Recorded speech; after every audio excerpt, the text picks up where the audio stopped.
Bonjour, c'est Laetitia, bienvenue sur mon podcast Tricot. Aujourd'hui, je vous propose un format différent de d'habitude puisque j'ai décidé de tourner sous forme de vlog. C'est vrai que j'ai du mal à trouver suffisamment de temps pour filmer un épisode complet. Donc j'ai décidé, cette fois en tout cas, de vous filmer ça en plusieurs parties que j'assemblerai à la fin. Nous sommes jeudi 17 février et je suis allée le week-end dernier à la fête de la laine à Malakoff avec mon amie Caroline. Je vous en avais déjà parlé dans l'épisode précédent. Il était bien évident que ça allait être compliqué de ne pas craquer, mais je m'étais mis en tête que voilà, je devais acheter de la laine uniquement pour des projets que j'envisageais de faire et que je ne devais pas craquer pour autre chose et surtout pas de la laine à chaussettes parce que si vous allez là-bas et que vous voyez toutes les merveilles, les écheveaux qui sont mais c'est une splendeur, mais comment ne pas craquer, c'est très très compliqué. Donc acheter des écheveaux juste pour la beauté du travail qui a été effectué, non, non, non. Mais je me suis quand même bien fait plaisir et je vais vous montrer ça tout de suite et je vais vous parler donc des projets que j'ai associés à ces achats. Sachant que il est possible que je change de projet au fil du temps, mais voilà, enfin l'idée est là. Alors tout d'abord, j'ai acheté une quantité pull chez Arco Iris. Arco Iris Yarns. J'avais déjà repéré ces écheveaux sur internet, je voulais les voir en vrai. J'ai craqué pour cette base Yakari, donc 60% mérino. Je ne sais pas si vous allez le voir à l'endroit ou à l'envers, parce que là je filme avec mon téléphone et sur mon retour écran c'est à l'envers, donc je verrai au montage si j'arrive à inverser. Donc c'est Yakari, c'est un mélange, donc 60% mérino superwash, 20% soie, 20% yak, 366 mètres pour 100 grammes, c'est donc une fingering.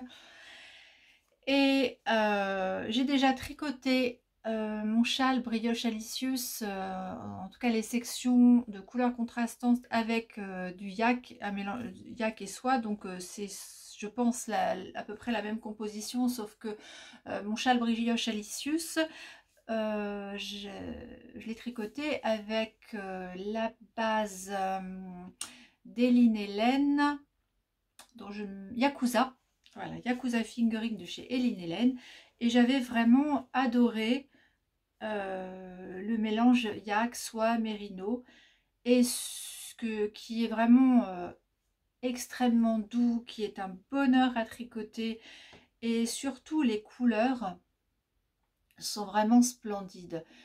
Au cas où vous ne sauriez pas, le yak est naturellement foncé, donc un peu marron grisé naturellement, ce qui fait que quand vous appliquez de la teinture, enfin en tout cas de ce que j'en sais,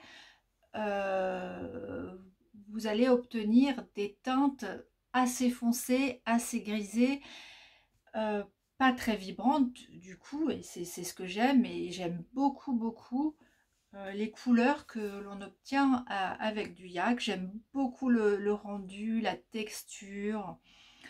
Je trouve ça vraiment magnifique. Je sais que Fil Indigo propose une base 100% yak. Pour l'instant, j'ai pas craqué. C'est vrai que ça a un certain coût. Mais peut-être un jour, je sais pas. Est-ce que vous avez déjà tricoté une base 100% yak? Qu'est-ce que vous en pensez? Donc, cette base Yakari de Arcoiris, je l'ai choisie dans le coloris Atlantis, qui est à merveilleux. Vous voyez comme ça brille. un merveilleux bleu, bleu marine, voilà, avec un, voilà, enfin, pas très nuancé, très, finalement assez lumineux pour un bleu, hein. Je pense que ce doit être la soie qui donne cet effet-là, mais voilà, c'est absolument splendide. Et j'ai vraiment, vraiment hâte de les mettre en cake pour pouvoir tester ce fil. Et avec ce fil, j'envisage de tricoter un pull à l'Ocasia de Marie-Amélie Design. On en entend beaucoup parler en ce moment puisque Marie-Amélie, vous le savez probablement, a décidé de cesser son activité de designeuse, mais elle nous a fait le grand honneur de laisser ses patrons, de rendre ses patrons gratuits sur Ravelry. Et ces patrons sont souvent des constructions assez originales qui représentent un travail de design mais considérable. Je n'en ai jamais tricoté, j'en ai entendu beaucoup de bien et j'avais vraiment envie donc de tricoter ce pull à l'Ocasia et je le vois très très bien dans ce fil Yakari. J'ai également craqué pour des écheveaux de La Madeleine 100% Mérino Super Wash, 400 mètres pour 100 grammes, donc encore une fois une fingering. J'en ai 3. Oui, j'avais oublié de dire, mais la base Yakari, j'en ai 4, puisque 360 cm, moi, il m'en faut 4 pour un pull, alors que 400 mètres pour 100 grammes, 3 seront suffisants. La Madeleine, qui est une marque assez récente, que je ne connaissais pas. Donc c'est le coloris Mont Blanc. Il s'agit donc d'un coloris naturel avec des speckles, de ce que je peux voir, gris, gris bleu foncé. Il y a un petit peu de speckle marronné, pas grand chose, mais enfin vous voyez, c'est vraiment très très léger, hein. Je suis pas une grande fan des speckles, surtout pour les vêtements. Pour des accessoires, ça ne me dérange absolument pas. Des chaussettes, bonnets ou autres, ça ne me pose pas de problème. Mais pour un pull, c'est vrai que je préfère des laines qui sont beaucoup moins nuancées. Et j'ai dans ma Patron Tech depuis environ 1 an le pull Rosa de Longue avec Anna, qui est un pull V avec une construction en raglan très simple. Et j'avais très envie de faire ce pull avec une laine comme ça, avec, enfin légèrement, avec de très légers speckles. Comme c'est présenté d'ailleurs dans le modèle original de Longue avec Anna. Elle l'a tricoté avec un mérino de chez Tôt le Matin qui je ne sais plus la couleur, je vous mettrai ça en dessous, mais donc c'était une couleur naturelle avec quelques speckles, mais là plutôt dans les tons roses, très très léger. Et voilà, moi j'avais envie de copier cette idée parce que je trouve ça très joli. Et donc l'idée c'est que je vais doubler ce mérino avec de la Kid Silk, peut-être de chez Knitting for Olive parce que je la connais bien et que je l'apprécie beaucoup, ou peut-être un mohair que j'ai envie de tester depuis longtemps et dont j'ai entendu beaucoup de bien, c'est le mohair Ito Sensai que l'on trouve par exemple chez Laine et Tricot. Alors j'ai entendu dire que c'était un des mohairs les plus doux qui existent sur le marché. Alors c'est vrai que par contre il est un peu cher, c'est 10 € quelque chose. ou alors sinon le mohair de chez Kremke, que j'aurais bien essayé également. Je sais que Marion de la maison Bonpoil, hein, qui pour rappel a sa boutique atelier à quelques kilomètres de Fontainebleau, revend ce mohair de Kremke. Je l'ai vu, c'est vrai qu'il est vraiment très très doux, je pense plus doux que le mohair de Knitting for Olive, je pense. Mais en ce moment, elle n'a pas le coloris écru. Je ne sais pas quand elle va refaire une commande. Peut-être que si elle en reçoit, je prendrai le mohair Kremke. Donc à voir. Troisième achat, et c'est terminé. J'ai déjà pas mal craqué, hein, je trouve. Là, il va falloir que j'arrête pendant un certain temps. Mais bon, voilà, heureusement, c'est pas tous les mois qu'on va à la fête de la laine, hein, parce que ça serait très compliqué. Juste avant de partir, je suis allée sur le stand de Célène. Alors j'avais déjà repéré en arrivant, j'avais trouvé qu'il y avait de très belles choses, et puis j'ai voulu y repasser parce que j'avais repéré sur son site, enfin donc sur Etsy, j'avais repéré le coloris azurin, qui est un bleu grisé, bleu clair grisé. Et j'avais envie de le voir en vrai. J'avais envie de cette couleur depuis un certain temps. Et puis j'ai regardé sur son stand, j'ai pas craqué, je trouvais ça très beau, mais je me dis, ah mais quand même, avec quoi je vais pouvoir l'associer, j'étais pas sûre. Et puis j'avais regardé dans un premier temps le Mérino Super Wash. Et donc en repassant sur son stand, j'ai vu cette merveille qui est du Mérino et mohair. 56% Mérino et 44% de mohair. 360 mètres pour 100 grammes. Et donc dans le coloris azurin, qui est ce magnifique bleu clair, légèrement grisé, enfin voilà, c'était une couleur, en tout cas ce type de couleur qui me faisait envie depuis très très longtemps.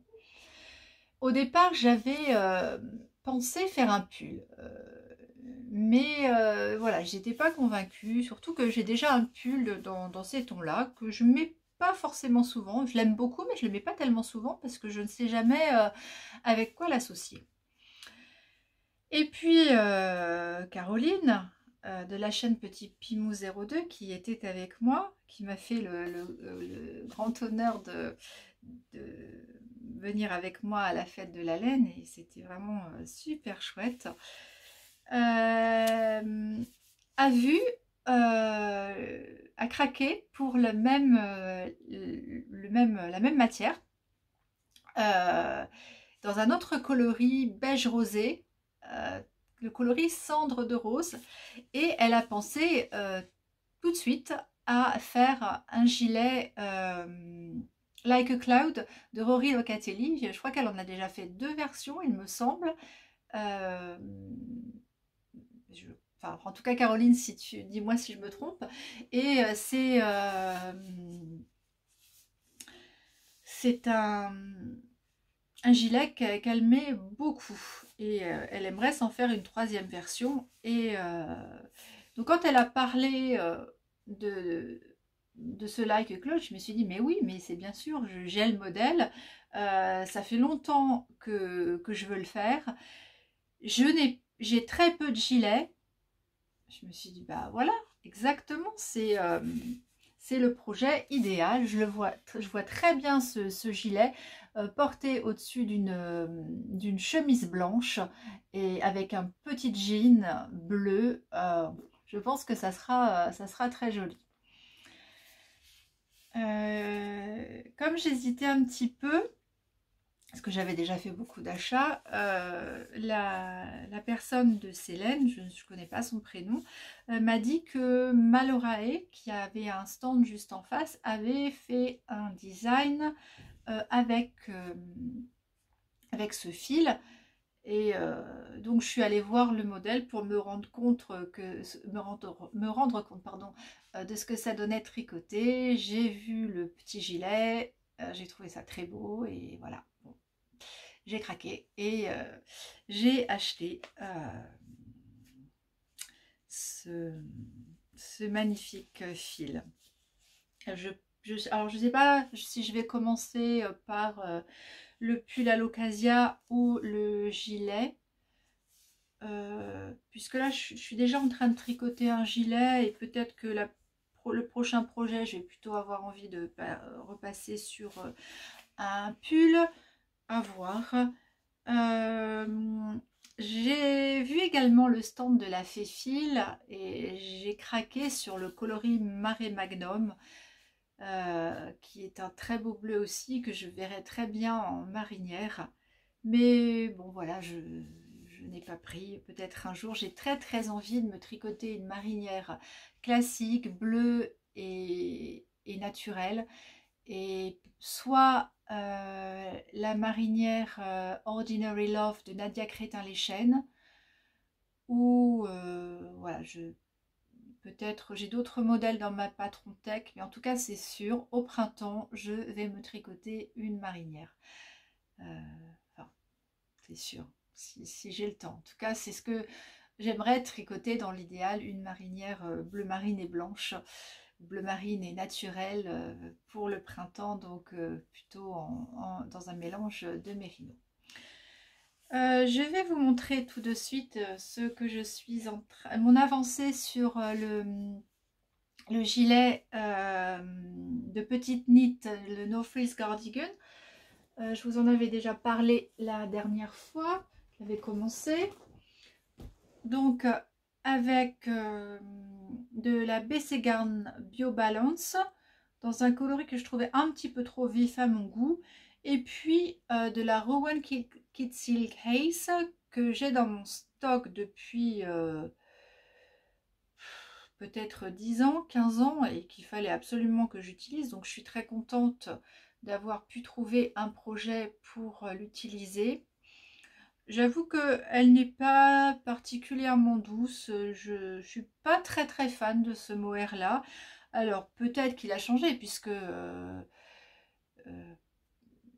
il y a 15 ans, il est possible que, voilà, que ce mohair était différent de maintenant. Je sais qu'il existe encore, mais voilà, je le trouve pas super doux. Ah, mais évidemment, bravo Laetitia. Pour vous montrer, je suis en cours de rang. Bravo, c'est idéal pour vous montrer ça. Bon, bah, pas grand chose, ça va être un peu compliqué de vous montrer. Donc comme vous pouvez voir, j'ai fait la bande d'encolure hein, qui se commence par le dos. On tricote, on commence par un montage provisoire, on tricote un côté en côte 1-1, l'autre côté, et ensuite on vient monter des mailles pour le dos, également une maille pour le raglan, le devant, et puis on vient augmenter au fur et à mesure de chaque côté du raglan. Donc pour augmenter les manches, hein, ce sont les manches, on voit pas grand chose. Bon, pour l'instant j'en suis là. Je trouve que le début n'est pas forcément très évident, faut faire bien attention. C'est pas que c'est difficile, c'est qu'il faut être attentif, il faut bien relever ses mailles proprement, il faut bien placer ses marqueurs, mais voilà, une fois qu'on est lancé, ça va tout seul. Donc je vous reviens dans peut-être dans 2 ou 3 jours pour vous montrer donc l'avancée de ce cardigan. J'espère que j'essaierai de vous montrer ça un peu mieux que ça. J'espère que j'aurai un petit peu avancé Voilà, donc je vous retrouve dans quelques jours. Là, je m'en vais au travail. Bonne journée, bye. Me revoilà quelques jours plus tard. Nous sommes vendredi. Je ne suis pas revenue plus tôt parce que j'avais pas grand-chose à vous montrer. J'ai avancé sur mon North Face cardigan qui est un long gilet donc de petite knit. Pour rappel, je n'avais pas bien pu vous le montrer la semaine dernière. J'ai avancé puisque comme vous pouvez le voir, j'ai pu effectuer la séparation des manches et du corps.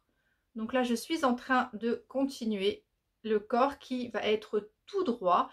Je dois tricoter 80 cm depuis le milieu du dos. Alors je suppose que quand Petite Knit dit qu'il faut tricoter 80 cm à partir du milieu du dos, je suppose qu'elle part d'ici. Donc je ne sais pas, est-ce que je mesure à partir d'ici? Est-ce que je mesure à partir de là? Bon, je suppose qu'il faut mesurer 80 cm à partir de là. Je pense pas non plus que je vais aller jusqu'à 80 cm. Ça me paraît très très long. Déjà 70, je vais voir. J'ai pas envie d'avoir quelque chose qui m'arrive jusqu'au genou comme sur la photo. J'ai envie que ce soit un petit peu plus court quand même si c'est un gilet veste. Et je pense que je ne vais pas faire les poches parce que je trouve ça beaucoup plus élégant sans les poches. Je vous montre un petit peu de plus près mon mélange. Ça me paraît bien hein, la couleur sur l'écran. C'est pas un bleu marine, c'est peut-être un peu plus lumineux quand même hein, que ce que vous voyez.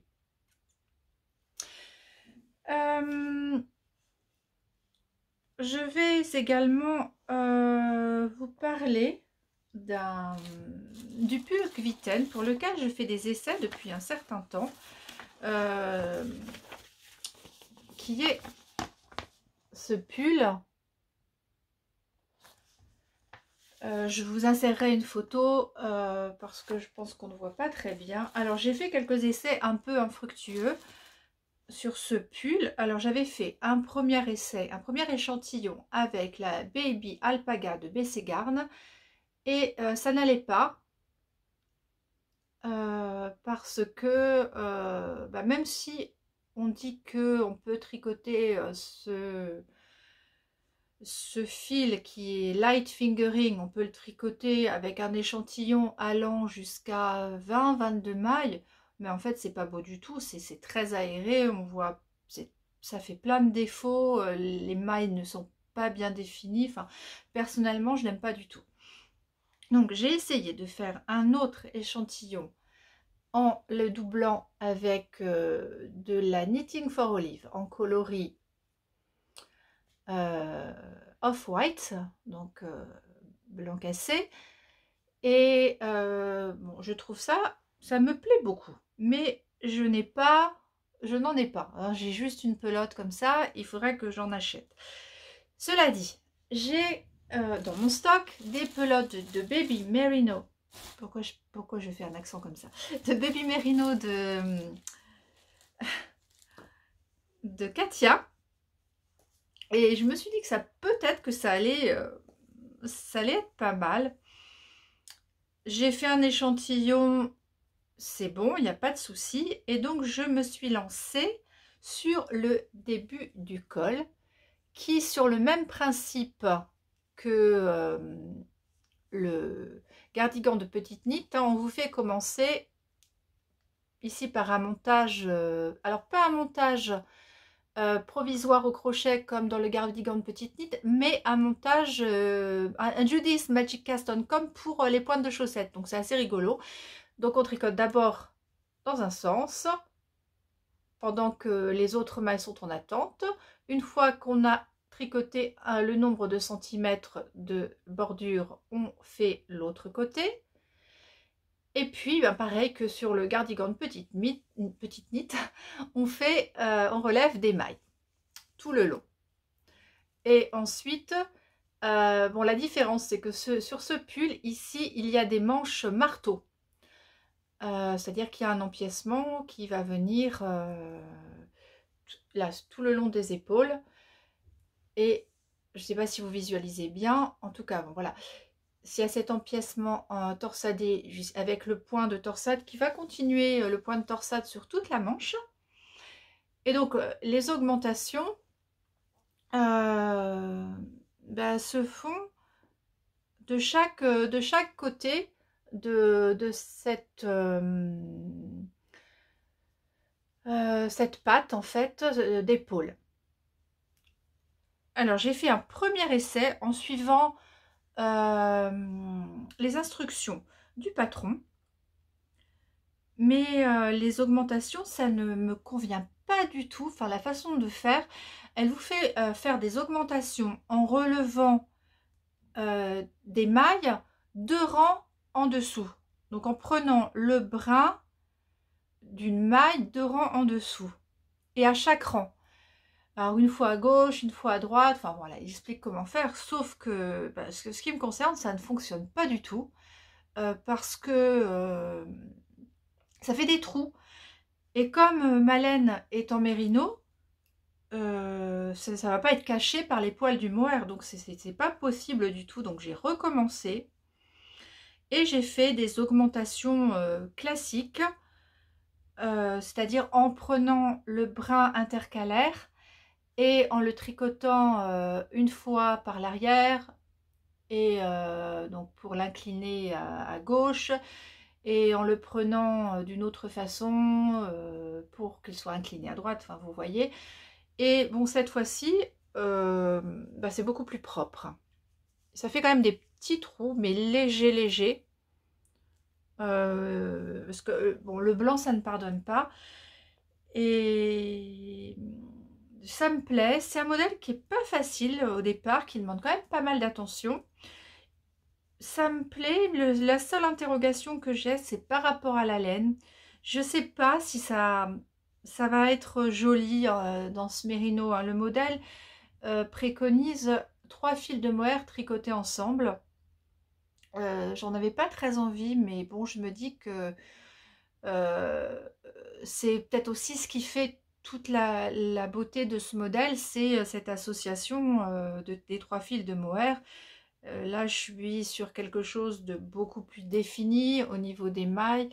Et voilà, je ne suis pas convaincue du tout de mon choix. Alors, est-ce que je vais réessayer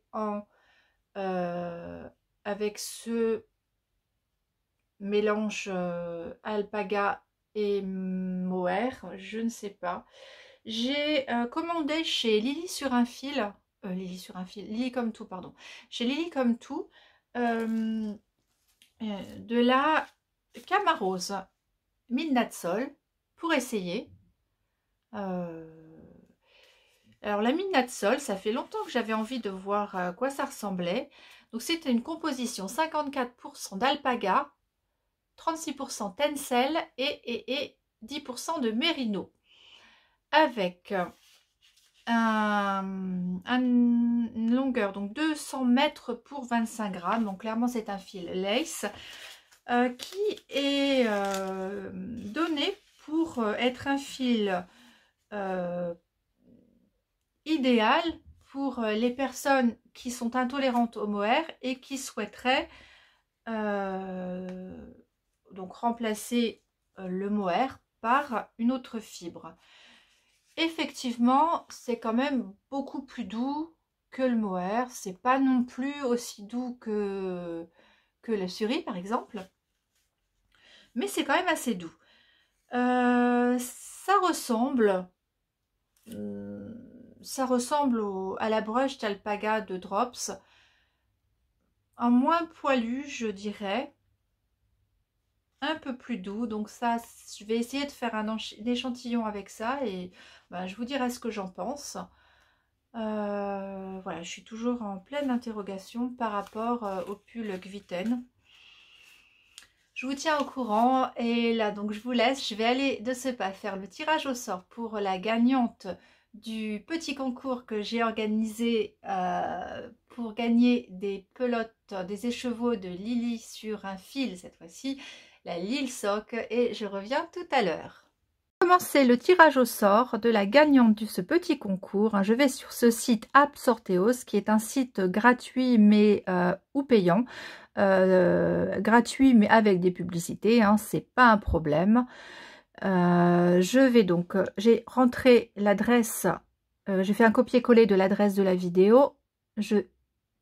Voilà, automatiquement donc le logiciel va charger tous les commentaires des participants. Je vais ensuite aller dans les paramètres, régler le nombre de gagnants. Un gagnant, pas de suppléant, exclure les doublons, oui. Et voilà, compte à rebours, je ne peux pas changer. Non, il faudrait que je souscrive un abonnement, confirmer. Et je débute le tirage au sort. La gagnante est Angélique Baudou. Qui me dit que... Ah, bah qu'elle adore tricoter des chaussettes. Ça tombe très bien. Félicitations, Angélique. Je reviens vous voir une petite minute pour clôturer cet épisode de podcast. Je voudrais juste féliciter à nouveau Angélique.